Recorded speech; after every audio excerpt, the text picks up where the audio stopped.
Good morning guys, this is Ven and welcome again to Iona Vlogs. So last month guys, pumunta ako dun sa Bangkok to celebrate New Year. Doon ko sinalubong yung New Year. So from my place guys, lumipad kami papunta ng Bangkok. It take about 1 hour and a half.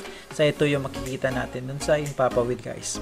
And then, pag dumating kami ng Bangkok, sumakay kami ng BTS train station papunta sa area kung saan kami kakain. And then, kinahaponan guys, pumunta kami ng Asiatic. Dito kami mag-cruise dinner.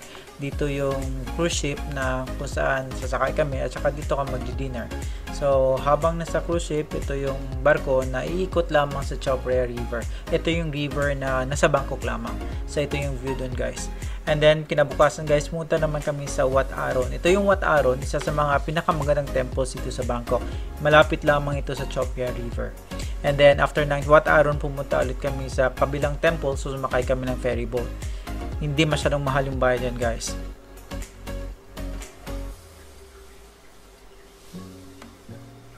Ito naman yung temple na pinuntahan namin. We called it Wat Pu.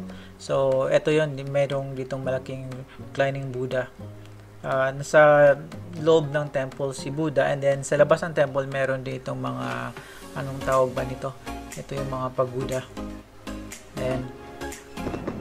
And then guys, kinabihan, sinalubong namin yung New Year namin doon sa Icon Siam. Yung first plan doon sa Icon Siam sana.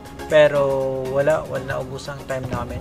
Kasi marami ng tao doon. So, ginawa namin, sumakay kami ng BTS train again, pumunta sa opposite nung Icon Siam. Ayan. So, yung plan pa namin dyan guys, sasakay kami ng boat para doon mismo sa harap ng Icon Siam namin makasaksihan itong fireworks display na to.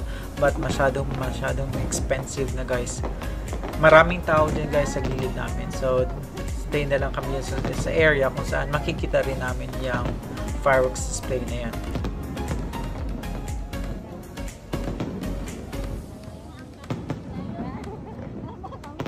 Ang daming mga taong nakalabang dyan guys sa fireworks display ng Icon Siam. So, expected na late na kami uuwi.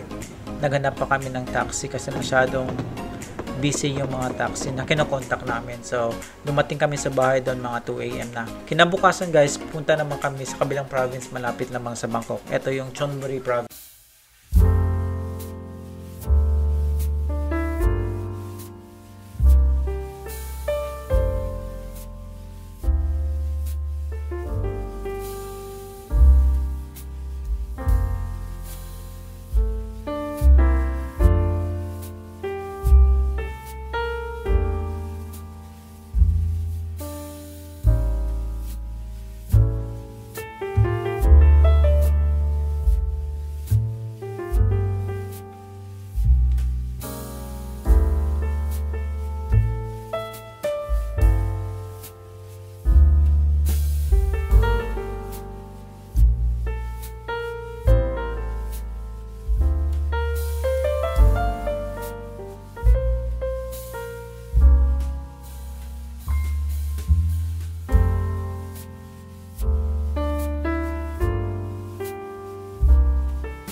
guys.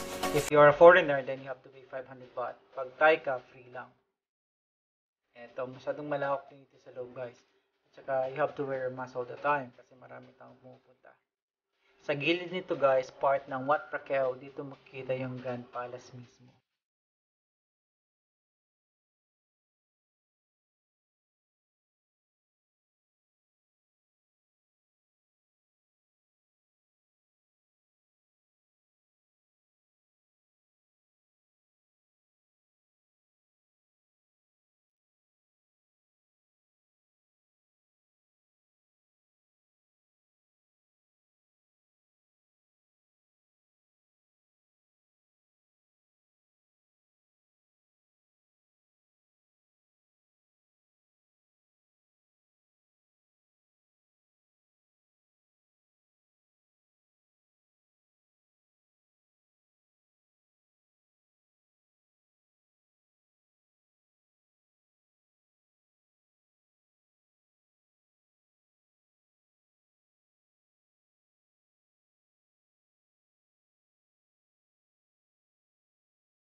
Pagkalabas mo ng Wat Prakeo, ito naman yung madadaanan mo. Ito yung The Royal Grand Palace.